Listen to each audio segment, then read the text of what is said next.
우리도 함께 말씀을 나누겠습니다. 오늘 성서정과 36번째입니다. 탐심, 인생의 초점이 자신에게 있는 마음이라는 제목으로 같이 말씀을 나누겠습니다. 오늘 우리가 같이 지금 성경 동화를 통해서 말씀을 좀 듣고 읽었습니다. 그 내용을 중심으로 말씀을 같이 보겠습니다. 예수님이 제자들과 무리들에게 말씀을 하고 계시던 중이었어요. 그때 한 사람이 예수님께 공개적으로 요청을 합니다.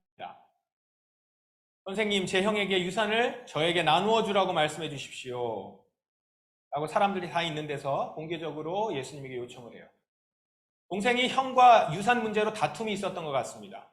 추측컨대 아버지가 돌아가시면서 형에게 유산을 맡긴 것 같아요. 동생이 보기에는 형이 유산 분배를 공평하게 안 했다는 겁니다. 아마도 동생이 적게 받았겠죠? 모르긴 몰라도. 그래서 지금 공평하게 이 문제를 해결할 수 있도록 랍비인 예수님께 요청하는 것입니다. 이 요청에 대해서 예수님이 어떻게 대답을 하십니까? 누가 나를 너희의 판사나 중개자로 세웠느냐? 그러니까 보세요. 예수님이 지금 이 동생의 요청에 대해서 거절하고 있는 것이죠. 그러면 왜 중재하기를 거절하셨을까요? 15절에서 그 이유를 좀 찾아볼 수 있습니다. 온갖 욕심을 경계하고 주의하여라. 재산이 아무리 많더라도 사람의 생명이 거기에 달려있지 않다. 개역개정에는 이렇게 번역이 되어 있어요. 삼가 모든 탐을 물리치라. 이렇게 되어 있습니다. 그러니까 예수님은 동생이 지금 탐심으로 이런 요청을 하셨다고 말씀하시는 거예요. 동생의 요청은 겉으로 보기에는 공정함의 문제를 다루는 것 같지만 문제의 핵심은 결국 재물에 대한 탐심에 있는 것입니다. 여기에 등장하진 않지만 형이 있어요. 형은 아마도 유산을 충분히 나눴다고 생각했을 겁니다. 형 입장에서는 자기가 더 많이 차지해야 공정하다고 했겠죠. 그러나 동생 입장에서는 자신이 적게 가져야 할 이유가 없다고 생각했을 겁니다. 이 두 사람의 모습을 보면서 예수님은 이 둘의 문제는 공정의 문제가 아니라 재물에 대한 탐심의 문제라는 거예요. 이 문제의 발단은 탐심이라는 것입니다. 여러분 중에는 아마 이 이야기를 들으면 이렇게 생각할 수도 있을 것입니다. 이 동생이 그렇게 탐욕적으로 보이지 않는데? 그런데 예수님은 이것이 탐심이라는 거예요. 동생의 이 요청을 거절하시면서 다음 비유를 이어서 말씀을 하세요.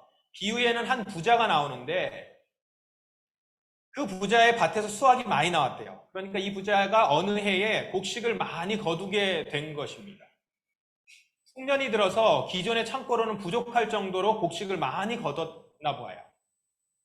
그래서 부자는 더 큰 창고를 지어야겠다 생각했습니다. 그러면서 자기 스스로에게 이렇게 말해요. 인생아, 여러 해 동안 쓰기에 넉넉한 많은 재산을 가졌으니 이제 편히 쉬고 먹고 마시며 인생을 즐겨라. 엄청 부러운 말이죠. 아이고, 고개 끄덕이는 거 봐, 지금. 아멘이 나오다가 들어갑니다. 나쁜 말 아니에요. 좋은 말입니다. 남의 것을 빼앗은 것도 아니고 부정을 저지르지도 않았어요. 그런데 이 사람에 대해서 예수님 뭐라고 평가합니까? 마지막 절에 나오는데요. 이런 사람은 자신을 위해 재물을 쌓고 하나님께 대하여 부여하지 못한 사람이다. 예수님은 왜 이렇게 말씀을 하셨을까요? 바로 그는 그의 인생의 초점이 오직 자기 자신에게만 맞춰 있기 때문입니다. 그가 하는 말을 한번 들어보십시다. 내 곡식을 저장해 둘 곳이 없으니 어떻게 할까? 이렇게 해야겠다. 내 곳간을 헐고 더 큰 곳간을 세워 거기에 내 모든 곡식과 물건을 저장하겠다. 그의 말을 한번 잘 보세요. 반복적으로 내라는 말이 나옵니다. 내 곡식, 내 곳간, 내 모든 곡식과 물건. 오롯이 나 중심입니다. 나로 시작해서 나로 끝나요. 그의 계획에는 하나님을 찾아볼 수 없습니다. 생각 가운데는 하나님이 없어요. 부자가 자신에게 하는 말 다시 한번 보세요. 인생아, 여러 해 동안 넉넉한 많은 재산을 가졌으니 편히 쉬고 먹고 마시며 인생을 즐겨라. 자기 자신에게 하는 얘기거든요. 인생아 이러면서 얘기하는 거예요. 자신이 벌어놓은 재물로 즐기라. 이제 즐겨야겠다라고 하는 거죠. 영어로 보면요. 영어 성경에 보면 4개의 동사로 아주 잘 나타냈어요. 편히 쉬고 먹고 마시며 인생을 즐겨라. Relax, eat, drink, celebrate. 쉬고 먹고 마시고 즐기고. 이게 그의 삶의 목적이었던 거예요. 인생아, 이제는 relax. 편히 쉬어라. eat, 먹어라. drink, 마셔라. celebrate, 인생을 즐겨라. 이게 그의 삶의 목적이었던 거예요. 바로 이 부자의 마음에 자리 잡고 있는 것은 탐심이라는 거예요. 세상적으로 이 사람은 성공한 사람입니다. 위법한 일을 저지른 것도 아니고 자기가 벌어서 모은 사람이에요. 재테크를 한다고 하면 재테크하는 입장에서는 바람직하고 믿음직한 행동을 하는 사람일 수 있습니다. 그러나 이 사람이 드러내고 있는 바는 탐심이에요. 그 중심에는 하나님이 없고 오직 나의 생각, 나의 계획, 그것으로 인생을 걸어가고 있는 것입니다. 이 사람에게 가장 중요한 것은 지금 자신에게 있는 재물이에요. 나를 지켜주는 것도 재물입니다. 하나님은 천국 가기 위해서 믿어야는 해요. 그러니까 하나님은 믿을지 몰라요. 그런데 지금 이 땅에서 나를 지켜주는 것은 이 재물이라는 거죠. 그렇기에 이 사람이 짓는 창고는 오직 자기만을 위한 창고입니다. 우리에게 일용할 양식을 주옵시고가 아니에요. 내게 평생 쓸 양식을 주옵시고 이거란 말이에요. 그래서 내가 여러 해 동안 넉넉한 많은 재산을 가질 수 있도록 창고에 들여놓는다는 것이죠. 이 사람에게 나눔은 없습니다. 오직 자신을 위해 재물을 쌓아놓는 사람이에요.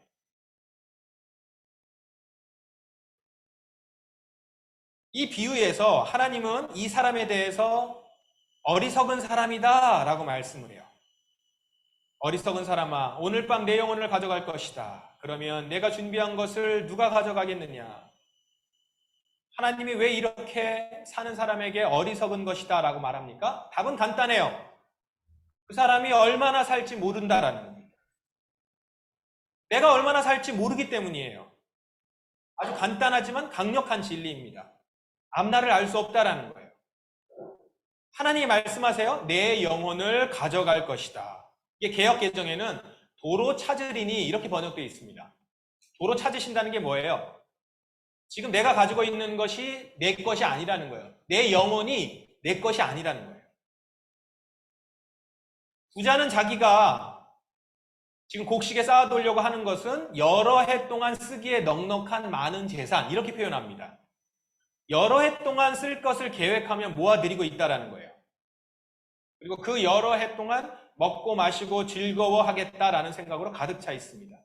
그런데 그에게는 지금 오늘 밤밖에 없어요. 오늘 밤에 너의 영혼을 가져가리니 도로 찾으리니. 그러니 그가 계획한 여러 해는 아무 의미 없는 해예요. 그가 믿었던 재물, 창고, 준비한 것, 그것은 그의 것이 되지도 못하고 그의 영혼을 채우지도 못하는 것입니다.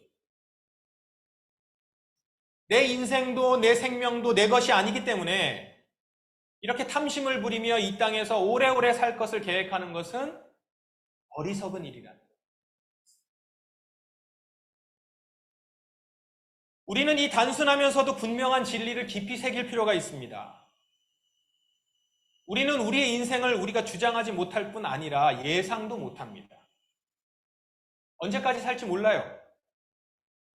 내가 건강하여 예상되는 수명이 있다고 해도 예수님이 언제 오실지 몰라요. 이 말은 재산을 내가 모아놓는다 한들 그 재물이 내 것이 아니라는 것입니다. 지금 이 비유 앞서서 유산을 나눠달라고 요청하는 사람이 왔어요. 이 사람에게 지금 이 탐심을 경계하라고 말씀하는 거예요. 부자가 가졌던 탐심이 이 동생에게 있었다라는 거예요. 온갖 욕심을 경계하고 주의하여라.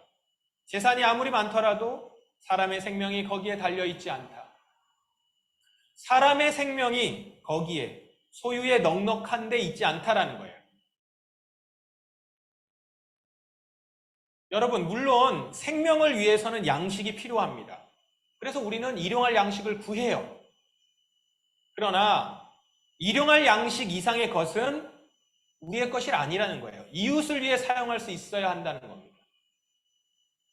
사람의 생명은 소유를 넉넉히 가지고 있는데 있지 않고, 그 사람의 생명은 내가 소유를 넉넉히 가지고 있다고 해서 되는 것이 아니라 많이 가지고 있는 것에 달려있지 않다라는 거예요.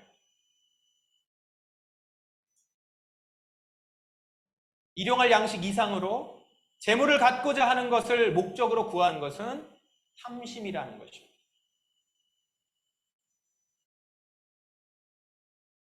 비유에 나오는 그 부자를 한번 다시 보세요. 풍년이 들어서 곡식을 많이 거둬들이게 되었어요. 그렇게 거둬들이게 되었다면 그 곡식을 거두는데 혼자 농사를 졌을까요? 많은 이들이 그 농사를 같이 지었겠죠. 그리고 많은 사람들이 같이 농사를 지은다고 해서 다 되는 건 아니잖아요? 풍년이 들었다는 얘기는 그때의 햇빛이나 비나 바람 적절하게 있어줬기 때문에 풍년이 들었던 거예요. 어느 하나 부자 스스로의 힘으로 만든 것이 없습니다. 그러므로 지금 이 풍성한 곡식도 혼자 독식해서는 안 되는 거예요. 함께 일했던 농부들과 나누어야 합니다. 성경에는 심지어 들짐승과도 같이 나누라고 해요. 그 주변에 있던 동물들과도 나누라고 합니다. 그러니까 이 부자는 창고를 더 지어서 넣어둘 것이 아니라 사람들과 나누어 가졌어야 합니다. 그것이 풍성한 곡식을 주신 하나님의 뜻일 것입니다. 그러므로 여러분, 골로새서 말씀을 새기십시다. 오늘 성서정과의 골로새서 말씀이에요. 여러분은 그리스도와 함께 다시 살아났습니다. 그러므로 하늘의 속 것을 생각하고 땅의 것에 마음을 두지 마십시오. 우리 모두는 참 생명이신 그리스도께서 다시 오시는 날 영광 가운데 그분과 함께 거하게 될 것입니다. 그러므로 이제 여러분의 생활 가운데서 죄악된 것은 다 벗어버리십시오. 이전에 우리는 이런 죄악된 일을 했을지 몰라요. 그렇지만 이제는 새로운 삶을 사는 자들입니다. 여러분의 삶 속에 새로운 삶이 시작되었습니다. 여러분, 이렇게 영원히 살아갈 나라가 있음에도 그것을 구하지 않는다면 이것보다 어리석은 일은 없을 것입니다. 정말 오늘 다른 의미에서 인생아 한탄할 일인 거예요. 골로새서 말씀에는 이렇게 말씀해요. 하나님은 이런 일을 하는 자들에게 화를 내실 것입니다. 화를 내신대요. 그럴 수밖에요. 땅에 속한 자들이 아닌데 땅의 것을 추구하고 땅의 것에 마음을 두고 있으니 정말 어리석은 모습에 하나님은 화가 나실 일이라는 거예요. 사랑하는 포도나무 성도 여러분, 우리는 탐심을 버리고 하나님을 닮아갈 자들입니다. 나의 창고를 위해서 나와 내 가족만 편히 쉬고 먹고 마시며 즐길 목적이 아니라 주님의 나라를 살아가는 자들입니다. 우리 가족의 평생 먹을 양식이 아니라 우리 공동체, 우리 사회에 일용할 양식을 구하는 자들이에요. 그게 하나님의 나라를 살아가는 사람들입니다. 개인적인 신앙 차원에서 머무를 수 있지 않아요. 하나님 닮은 사람으로 살아가는 나는 내가 사는 공동체까지도 생각해야 합니다. 그래서 여러분, 지난주에도 말씀을 나눴지만 우리는 우리에게 필요할 양식을 구하는 거예요. 나만의 필요할 양식을 구하는 것이 아니라 우리가 우리에게 필요할 양식을 구하는 것이 바로 탐심을 버리고 하나님을 닮아가는 자들이 드리는 기도라는 것입니다.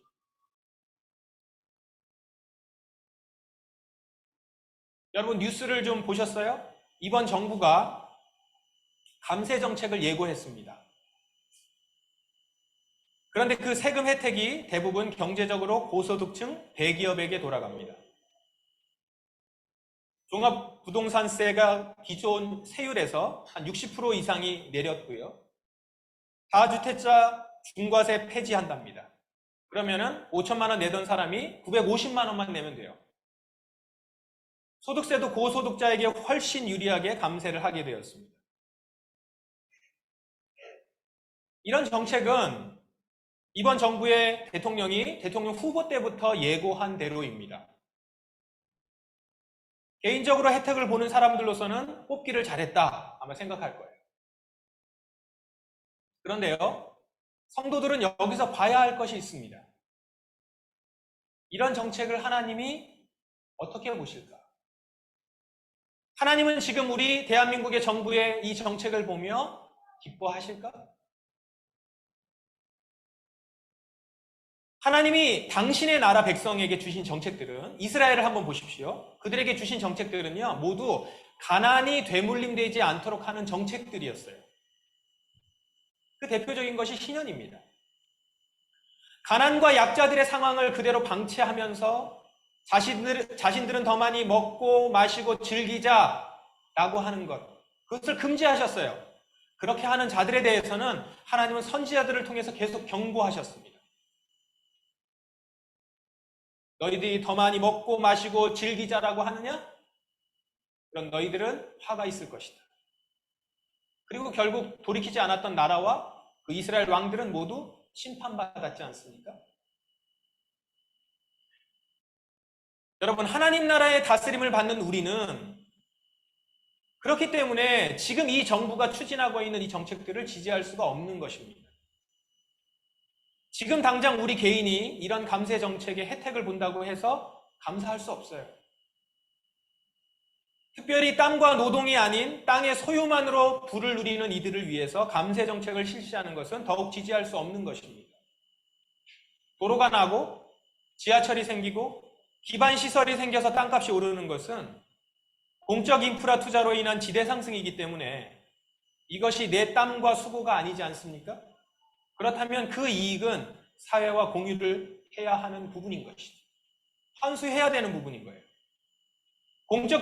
공적 자금이 투자되어서 얻은 이익이니까 세금으로 그 이익을 환수하여 공공이 같이 누리는 것이 옳은 것이죠. 그런데 이에 대해서 오히려 감세 정책을 세워서 부자들의 창고를 늘려주고 여러 해 동안 쓰기에 넉넉한 재산을 만들어주는 것. 지금 예수님이 말씀하신 그 부자 모습을 보면서 우리도 지금 이 감세 정책을 보면서 어떻게 지지할 수 있겠습니까? 그런데 한국교회는 부자 감세를 공약했던 이 정부를 공개적으로 지지했어요. 하나님 나라의 복음을 믿고 따른다고 하면서 어떻게 이런 공약을 지지할 수 있을까요? 탐심을 준 것입니다. 우리들의 일용할 양식에는 관심이 없고 오직 자기의 창고를 채우며 자신을 위해 재물을 쌓는 일에만 관심을 둔 것입니다. 국가 공동체의 균형 발전은 관심이 없어요. 공약을 내건 후보의 능력과 자질도 상관이 없어요. 내 세금이 줄고 내 이익이 늘어난다면 그것으로 족한 것이죠. 그런데 예수님이 오늘 말씀하십니다. 이런 사람은 자신을 위해 재물을 쌓고 하나님께 대하여 부요하지 못한 사람이다.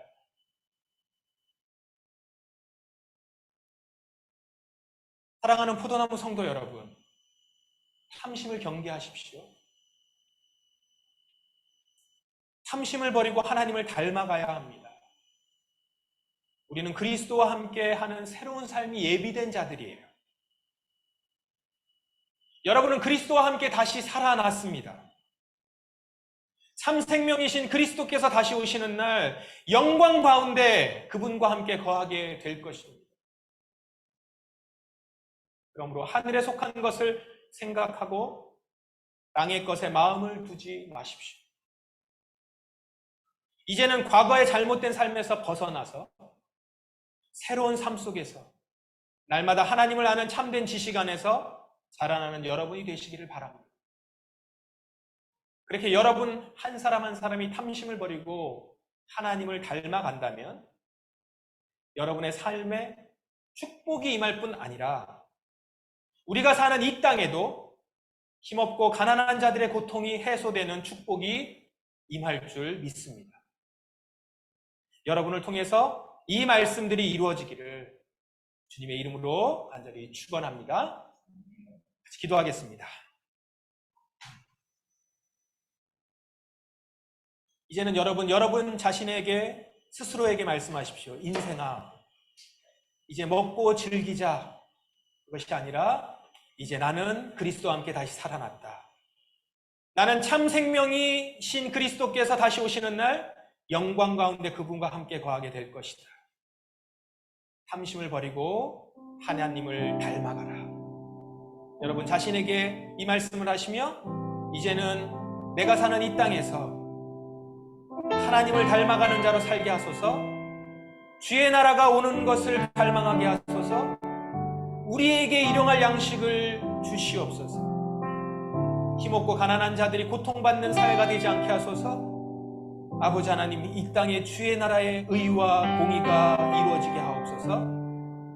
이 시간 탐심을 버리고 하나님을 닮아가는 자들로서의 삶을 살기를 간절히 원하며 시간 합심하여 동성으로 기도하겠습니다. 같이 기도합니다.